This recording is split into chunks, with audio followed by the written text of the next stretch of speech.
अब यहाँ पे पर्याय अधिकार जब प्रारंभ होगा तो 6 शब्द महत्वपूर्ण हैं। पहला शब्द है अर्थ पर्याय, जो सूक्ष्म है, प्रति समय बदलती है और वचनों के द्वारा नहीं कही जा सकती। ये अर्थ पर्याय। ठीक। अब दूसरा है व्यंजन पर्याय, जो स्थूल है, लंबे समय तक रहने वाली है और वचनों से कही जा सकती है। इसके बाद स्वभाव पर्याय। स्वभाव मतलब जो कर्मों की अपेक्षा से रहित अपने आप में परिणमन करती है, वो स्वभाव पर्याय। विभाव, जो कर्मों की अपेक्षा रखती हुई दूसरे रूप या पर रूप परिणमन करती है, वो विभाव पर्याय। फिर आया द्रव्य पर्याय, 5वां शब्द। द्रव्य पर्याय मतलब जो वस्तु या द्रव्य में परिणमन होता है वह द्रव्य पर्याय। और 6वां शब्द है गुण पर्याय, जो वस्तु के गुणों में परिणमन होता है, गुणों में चेंज होता है, उसका नाम है गुण पर्याय। अब अगर ये 6 शब्द आपको समझ में आ गए हैं तो पर्याय अधिकार पूरा समझ में आ गया। ठीक है, चलिए पर्याय अधिकार के पास। प्रत्येक द्रव्य प्रति समय, प्रत्येक गुण प्रति समय परिणमित होता है। बिना परिणमन के कोई भी गुण रहेगा नहीं। आगे गुण विकारः पर्यायः ते दुधा अर्थ व्यंजन पर्याय भेदात। सूत्र नंबर 15। गुण विकारः पर्यायः ते दुधा अर्थ व्यंजन पर्याय भेदात। गुणों के विकार का नाम पर्याय है।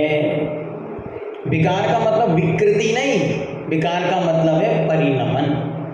तो किसी भी प्रकार की वस्तु में जो परिणमन होता है उस परिणमन का नाम पर्याय है। इसलिए तत्वार्थ सूत्रकार ने इसकी परिभाषा दी है तद्भावः परिणामः। हर वस्तु में अपना अपना जो परिणमन है उसी का नाम पर्याय है। वह कितने प्रकार की है? ते दुधा। वे पर्याय 2 प्रकार की हैं। अर्थ व्यंजन भेदात। अर्थ पर्याय और व्यंजन पर्याय के भेद से। अर्थ पर्याय क्या थी? जो लंबे समय तक चलती है। ठीक नहीं, जो थोड़े से समय के लिए हो, जो अत्यंत सूक्ष्म है, प्रति समय बदलती है और वचनों से नहीं कही जा सकती है, उसका नाम है अर्थ पर्याय। अब जहां जहां अर्थ शब्द आएगा यही लगाना। अब व्यंजन पर्याय कौन सी है? जो स्थूल है, वचनों के द्वारा कही जा सकती है और लंबे समय तक टिकने वाली है, वो कौन हो गई? व्यंजन पर्याय। ठीक, चलो अब आगे बढ़ो। अब अर्थ पर्याय क्या है? तो कहते हैं अर्थ पर्यायः ते दुधा स्वभाव विभाव पर्याय भेदात। अब अर्थ पर्याय भी 2 प्रकार की है, एक स्वभाव पर्याय और एक विभाव अर्थ पर्याय। शब्द ध्यान में रखना, स्वभाव अर्थ पर्याय, विभाव अर्थ पर्याय। तो स्वभाव शब्द का अर्थ क्या लगाया था हमने? जिसमें कर्म की कोई अपेक्षा नहीं, अपने आप जो थोड़े से समय के लिए होती है और फिर बदल जाती है, उसका नाम क्या है? स्वभाव अर्थ पर्याय। और जिसमें कर्म की अपेक्षा होती है लेकिन होती थोड़ी देर के लिए है और बदल जाती है, उसका नाम है विभाव अर्थ पर्याय। ठीक हुआ? अब आगे बताते हैं।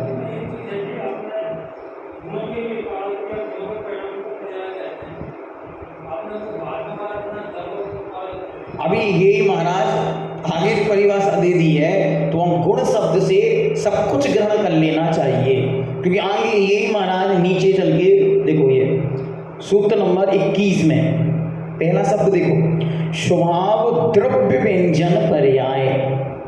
फिर सूत्र नंबर 22 में स्वभाव गुण व्यंजन पर्याय। तो यहां जाके कंफ्यूजन ना हो, इसलिए हमने पहले ही समझा दिया।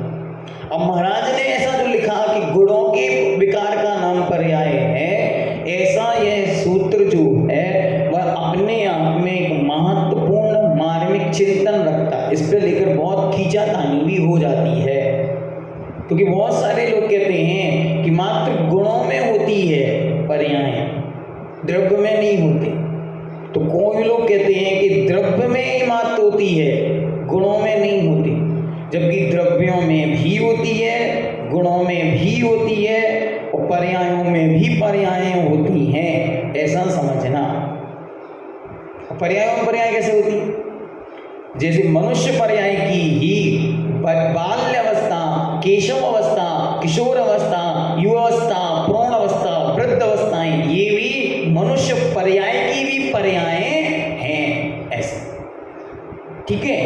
तो इसलिए ये जो परिभाषा है कि गुणों के विकार का नाम पर्याय है, इसको अन्यथा नहीं लेकर ऐसा समझना कि वस्तु के परिणमन का नाम ही पर्याय है, मात्र गुण शब्द या विकार शब्द को पकड़कर नहीं रहना।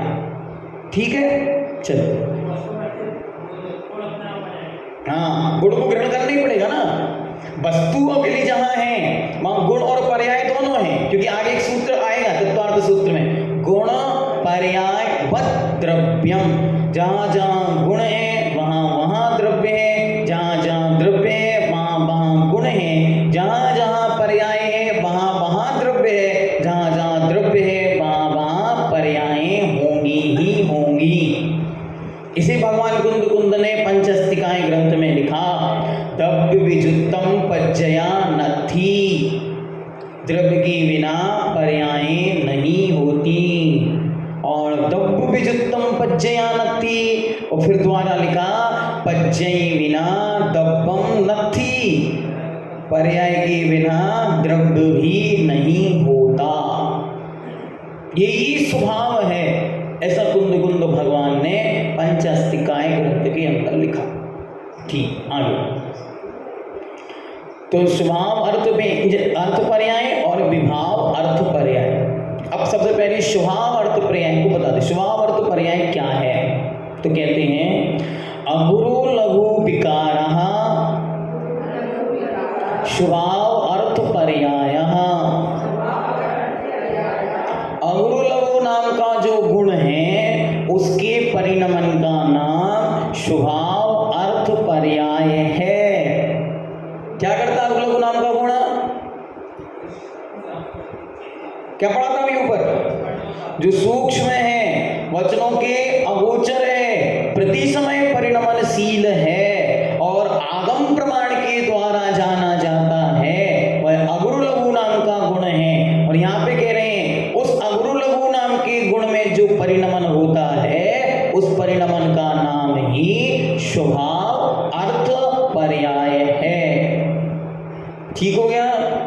अब आगे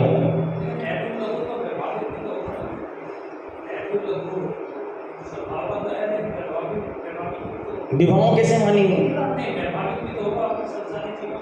इसीलिए तो हमने कहा था ना उसी समय कि यद्यपि गुण की अपेक्षा सब में मौजूद है, लेकिन प्रत्यक्ष कार्यकारी स्वभाव वालों में ही होता है, शुद्ध द्रव्यों में ही होता है। विभाव वालों में तो बहुत सारी अपेक्षाएं हैं कर्म की, जैसे हमारी मनुष्य पर्याय के होने में मनुष्य गति नाम कर्म कार्यकारी है। अगुरु लघु गुण की कार्यकारिता आवश्यक नहीं, लेकिन सिद्ध भगवान के सिद्धत्व परिणमन में या वो प्रति समय होने वाली सद्गुणी हानि वृद्धि में कोई कर्म कार्यकारी नहीं, मात्र अगुरु लघु नाम का गुण कार्यकारी। तो उनकी वो प्रत्यक्ष कार्यकारी है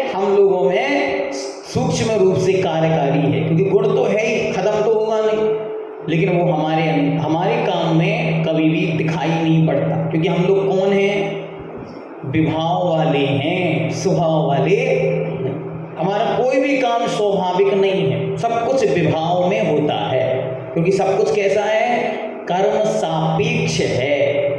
जब तक हम संसारी हैं तब तक सब कुछ कर्म सापेक्ष होगा। इसीलिए तो हमारा जो अगुर लघुत्व नाम, अभी आगे बताएंगे, प्रश्न आता है कि अगुर लघुत्व नाम के 3 प्रकार से अगुर लघु को समझना। एक तो अगुर लघु नाम का गुण, एक अगुर लघु नाम का कर्म, 8 कर्मों में नाम कर्म के भेदों में एक अगुर लघु नाम का कर्म है, और तीसरा सिद्ध भगवान के 8 गुणों में अगुर लघु नाम का गुण। ये 3 अगुर लघु हैं, इन तीनों को कैसे जानना ये आगे बताएं। ठीक है, चलो आगे। ते द्वादश धा, वह 12 प्रकार की होती है। जो स्वभाव अर्थ पर्याय है वो कितने प्रकार की है, द्वादश धा। द्वा मतलब 2, 10 मतलब 10, 2 और 10 मतलब 12, धा मतलब प्रकार, वह 12 प्रकार की होती है।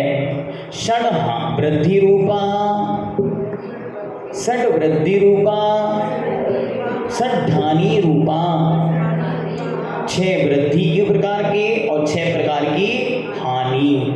कौन कौन सी है तो बता दो। सबसे पहले वृद्धि बताएं। अनंत भाग वृद्धि, असंख्यात भाग वृद्धि, संख्यात भाग वृद्धि, संख्यात गुण वृद्धि। वहां संख्या शब्द लिखा है, उसको सुधार के संख्यात करना। असंख्यात गुण वृद्धि, अनंत गुण वृद्धि, इति षड वृद्धि। ये 6 प्रकार की वृद्धि हुई। आगे, तथा अनंत भाग हानि, असंख्यात भाग हानि, संख्यात भाग हानि, संख्यात गुण हानि, असंख्यात गुण हानि, अनंत गुण हानि, इति षड हानि एवं षड वृद्धि षड्धानि रूपा जेया। जेया ठीक हो गया। अगुर लघु गुण के विकार का नाम स्वभाव अर्थ पर्याय है। वह 12 प्रकार की है। 6 वृद्धि रूपा, 6 हानि रूपा। 6 प्रकार से बढ़ती है, 6 प्रकार से घटती है। कैसे समझें इसको, तो बहुत अच्छी तरह से इसको समझने के लिए बस एक ही उदाहरण उपलब्ध है। क्यों? क्योंकि ये अत्यंत सूक्ष्म है, वचनों के अगोचर, इसलिए कह नहीं सकते। फिर भी समझने के लिए ऐसे समझें, जैसे एक ग्राफ पर वेव की लहर बनाई, लहर होती ना, तो लहर बनाई तो कैसे बनाएंगे,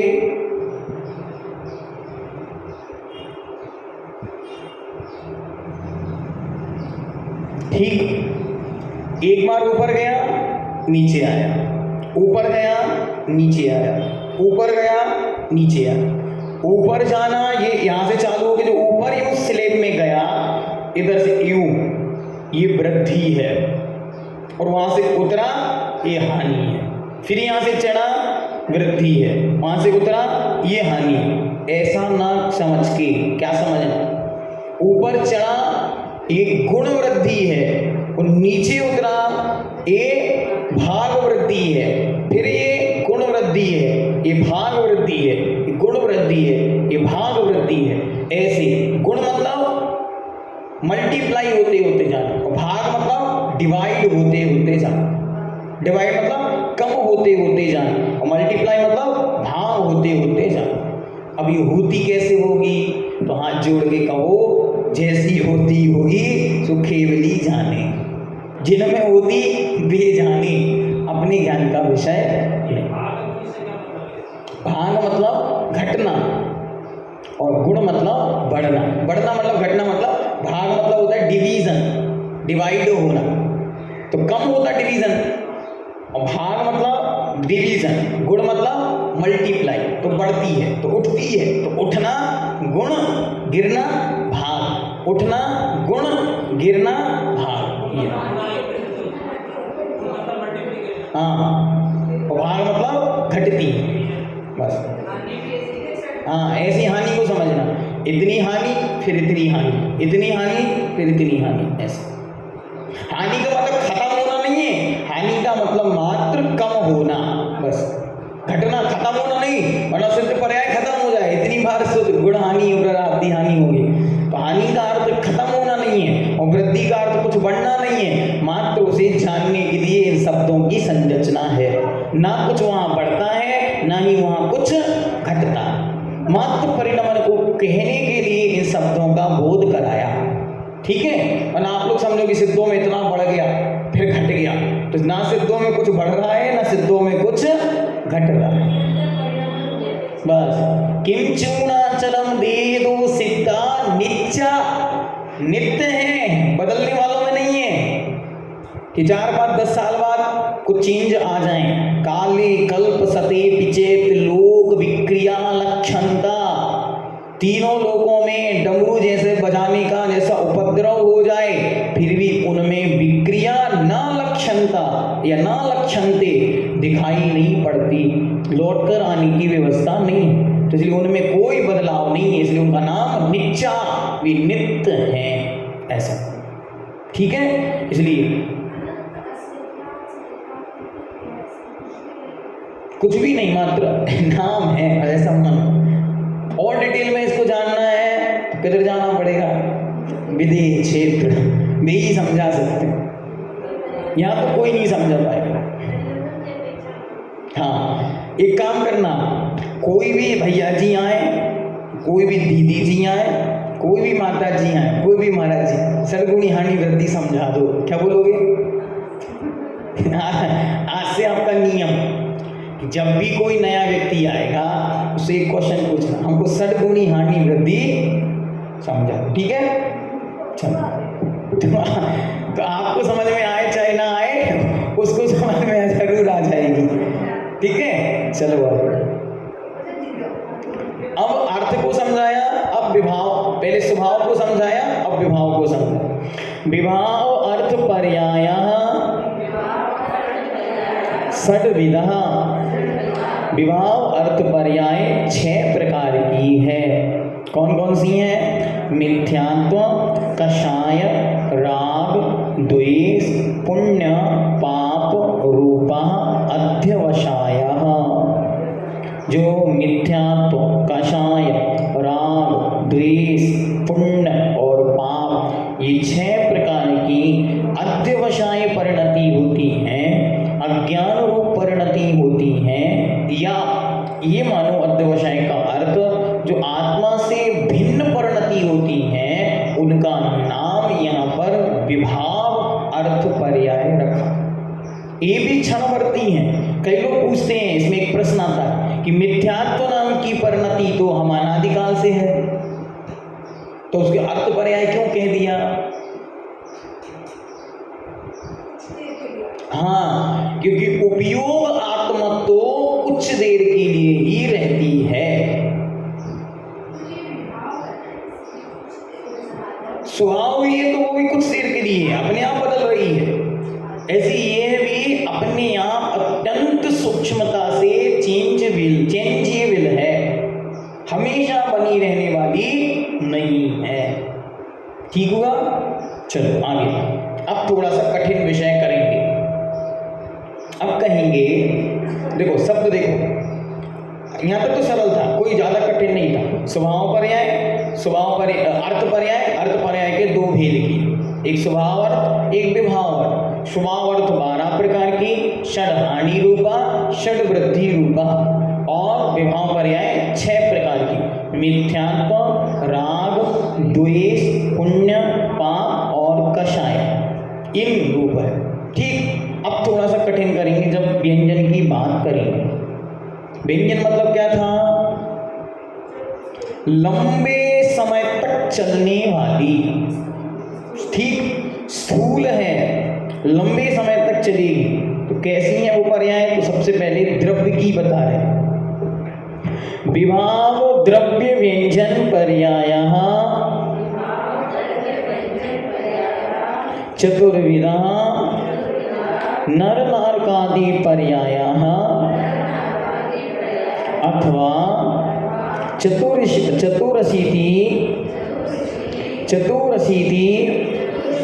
लक्षा योनयः विभाव द्रव्य व्यंजन पर्यायाश्चतुर्विधा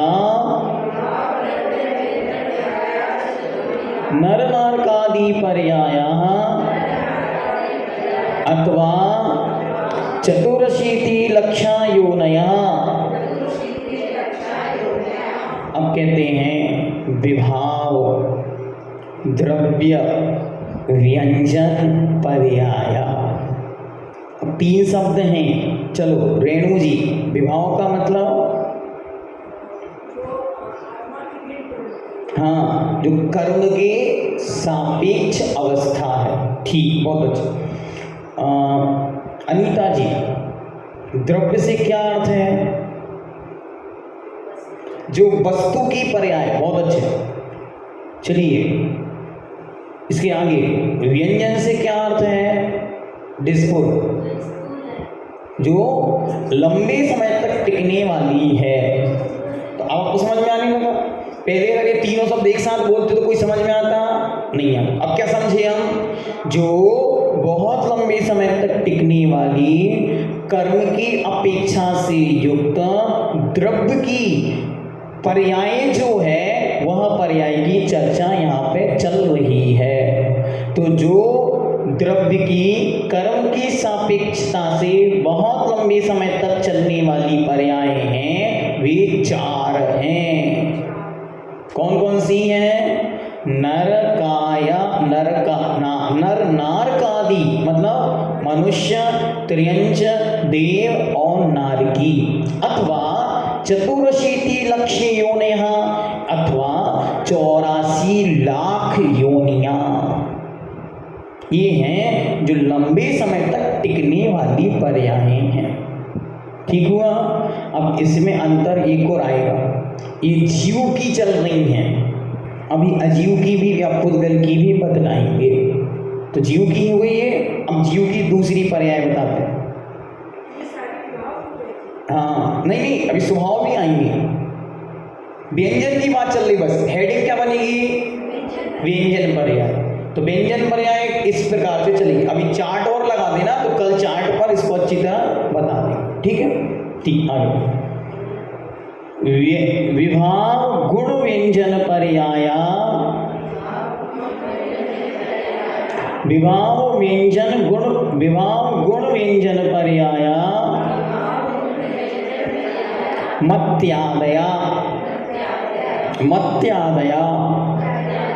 मत्यादया।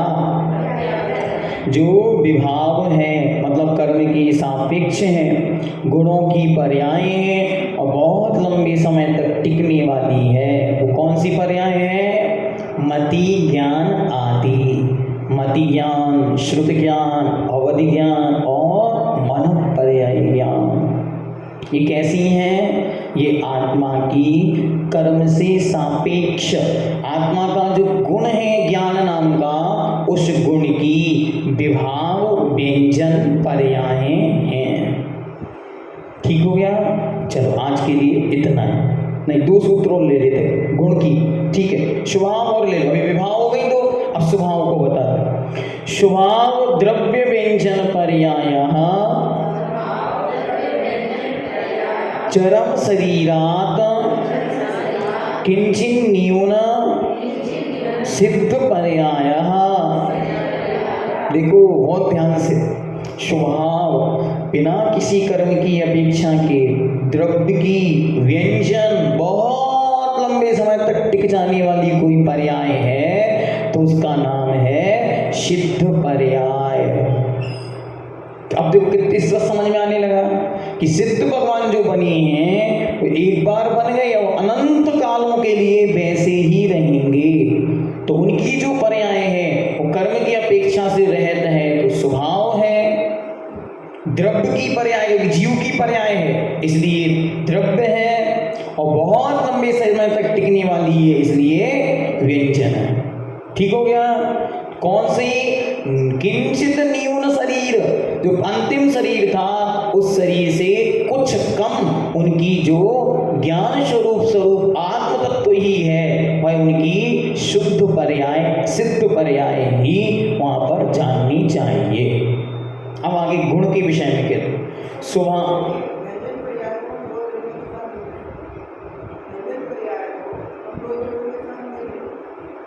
दो द्रव्यों के साथ, तीन के साथ,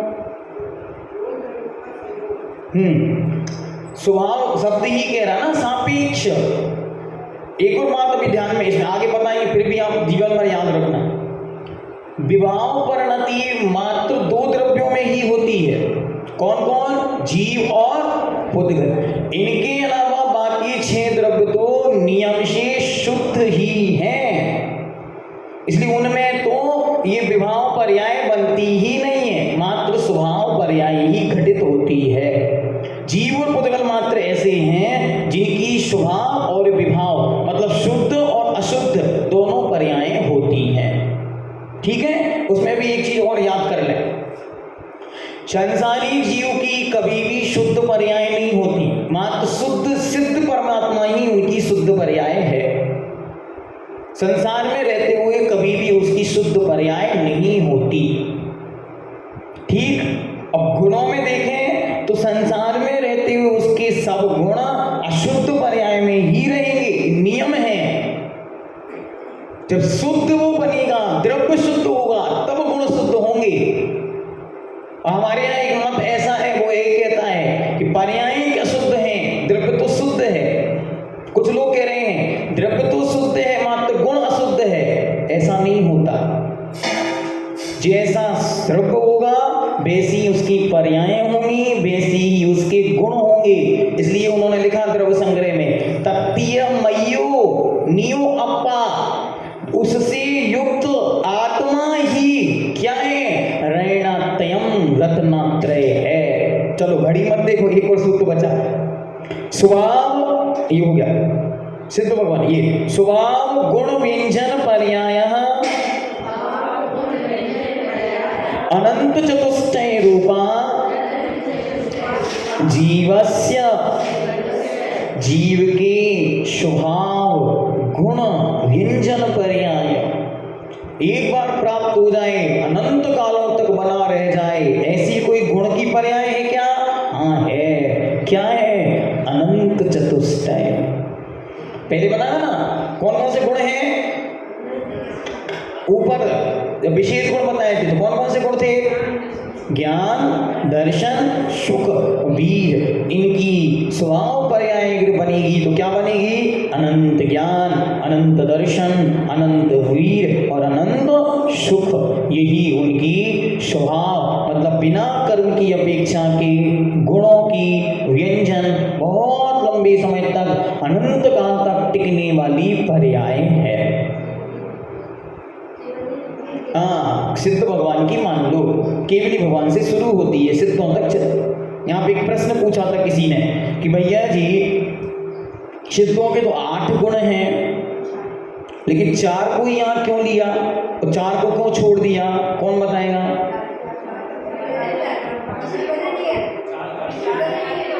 नहीं नहीं, ये उत्तर नहीं, उत्तर बताओ।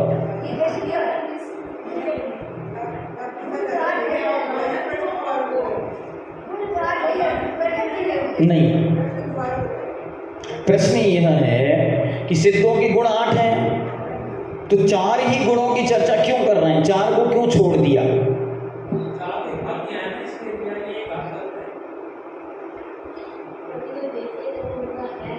अरे अब भी तो बताया ना, ये जब विशेष गुणों की चर्चा की थी तब 4 गुणों की चर्चा की थी, तो गुण तो मुख्यतया 4 ही हैं, बाकी तो कर्मों की नाश से उत्पन्न शक्ति है।